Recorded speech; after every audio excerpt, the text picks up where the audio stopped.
It's just like, I'm not the type of person that feels sorry for myself, but I'm just, every time I look at my son, I just cry because it's just no way. There's no way I put us in this position. Like, it's just no way, and I did. And it's just like, I'm so sorry. So sorry. I just get so, I'm just so sorry. And it's like, yeah, I might be at someone else's house, but who's to know how long this is gonna last? Like, all of our stuff is in the storage. I can't even get my soap, toothbrush, toys for my son to play with. Like, nothing. And he just laughs it off. Every time he just laughs it off. Oh, y'all don't need that right now. And don't use lights and water. And before he left, he's like, respect my house. You don't have to tell me these things. I already know that you're doing me a favor, so I'm going to do that. And it's just like, before we got here at his house yesterday, you know, he let me know, all you got to do is cook clean and, you know, and have sex occasionally. I've been friends with you over 15 years, best friends with you. I've never had sex with you. Why would I do that now? That was before I came here. Laughed it off, brushed it off, but it's literally just a different story now. Now it's to the point where we're literally in the dark. He told me don't open any blinds to let any light through because the leasing office is right here. Be mindful of the water. We have to take a bath. I have to brush my teeth. I'm always gonna be mindful of that.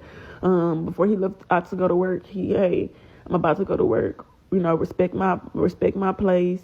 Don't open the blinds. Don't go outside. Like I said, I'm in here with a 2-year-old. So that is hard. It's very, very hard. Yo, this is sad. It's very, very sad. It's so much to unpack in this video, but we're going to try to do so. It looks like she is under duress, meaning that whatever her circumstances, I don't know if she got a job. Obviously, she don't have a job, but I don't know if she had a job. Obviously, she did not have a child with whoever it is that this is, but this person was their friend or best friend for 10, 15 years. When she got under duress, then she reached out to this person and say, could I stay with you? He said, yeah, but you got to give up sex occasionally while at the same time cooking and cleaning and stuff. It looks like they in the dark with no lights and water. That's what the title is. And now she's feeling some type of way because she didn't realize that he wanted her sexually. This is wild. This is crazy. But while two things can be true, because I don't agree with the fact that she's essentially a prisoner. I mean, she's a prisoner voluntarily, but it doesn't mean that you got to be an asshole. It don't mean that you got to be a predator to the extent to where you're not necessarily doing anything illegal, but you know what I'm saying? It's just nasty. It's creepy. And so while you can look at him and say, "Yo, you a wild boy for," you know what I'm saying, having some chick with a kid that's not yours inside of an apartment, and you telling them don't turn the lights on, don't do nothing, and you got to give up the box and all of this stuff after you've allegedly, supposedly, and this is why I tell women all the time to stop thinking that a lot of these guys that are spending a lot of time with you and you hanging out and all of this stuff, stop thinking that these guys is your friends. They are not your friends. They are trying to bust you down and giving the opportunity. And when you find yourself at a moment of weakness, they're gonna be like, hey, you giving up that cat or what?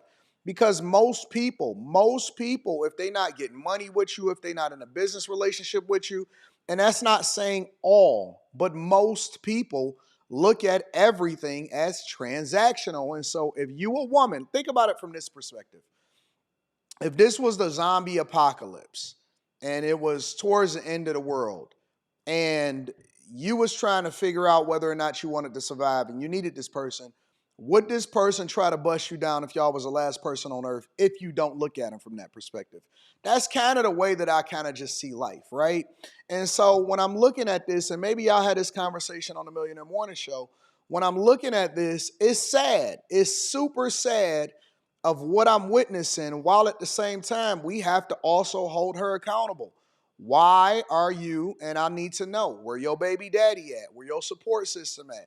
Why did you have a child out of wedlock? Why are you subjecting your child to this type of environment? You know what I'm saying? Go and get a job. Go do what you got to do. Why are you allergic? Because a lot of people going to look at the tears and stuff like that, and they're going to be like, oh, look at her. Oh, she's so sad. You don't know how that woman got to the space that she in. And so what did you expect? You expected for a man, some man, I don't care who you called him, your friend or whatever, you expected to stay there rent free for him to go to work. And now again, I think that he had honestly, that's just some predator type shit. Like I couldn't involve myself. That's why I don't have certain friends. You know what I'm saying? That's why I don't have certain people around me, because I don't want no dusty people, you know what I'm saying, that can't do for themselves, then trying to lean on me for things that they gonna use a lifetime, and then basically I become a step baby daddy to somebody else's kids. I don't want to be involved in that. So I just remove myself from them type of environments. I don't want people that's always needy, that's always this, that's always that. It's okay to go through some stuff. It's okay to be there for your people and all of that. But for people that can't do for themselves, I don't even put myself in that type of position. You know what I'm saying? But then again, you still have to ask yourself, how did she find herself in this situation in the first place, and why she ain't going back to the situation as she was? That's why I keep telling y'all, it's better to be proactive than reactive. We can all have a conversation based off of the current circumstances, but very rarely do we have a conversation based off of how you got there in the first place. And that's because when people are under duress, people are making emotional decisions. They panic. They just, oh my God, why can't we? And so it's all reactive. And that is the way that you are controlled. That's the way that you find yourself under duress. I don't know how women continuously, even though, like, I don't know how they're not able to vet for better friends. I don't know how you don't look at the guys that you're around and say, hey, man, this guy probably want to bust me down. Most of the time, y'all know that these guys want to bust y'all down. Even if they've been hanging with y'all for 5, 10, 15 years, you know that he want to bust you down. And so y'all don't have no discernment, and you still decide that you want to be friends. Then you finally call him and you like, yo, I need somewhere to stay. You ain't got no other friends. You ain't got no female friends. You ain't got no baby daddy you can go to. You ain't got no mama. You ain't got no nothing. And you just, because like another thing that comes to my mind is, why are you having unprotected sex and you poor? Why you poor having children? You know what I'm saying? Like for me, it's so many questions and so many things to unpack.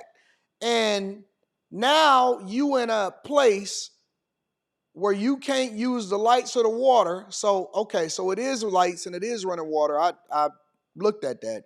But you homeless, you can't turn the lights on, and you got to be mindful of the water that you're using. Go to a shelter. Go to a shelter. Yo, stop getting into a situation where you basically trading box for shelter. So go to a shelter. You trading box in order to have a roof over your head. Go to a shelter. That's the solution. Go to a shelter. If you don't want to go to a shelter, then you're going to have to figure it out on your own. You're going to have to go and get a job. You're going to have to go and get some stability. You're going to have to apply for some assistance, whatever it is, temporary assistance, until you get yourself together. But man, when I find people that be in situations like this, I just be asking, what is the line of decisions that you've made in your life that led you to the point to where you are sitting there with no lights on, got to be mindful of the water. You got somebody else's kid inside of another man's crib that is saying that you basically got to bust it down for a real one in order to have shelter over your head. That's wild. Always going to link back to the content creator regardless of whether I agree with it or not. Let me know what y'all think inside of the comments. Make sure y'all tap into the Patreon. Link is in the description. I'll see y'all on the Millionaire Morning Show.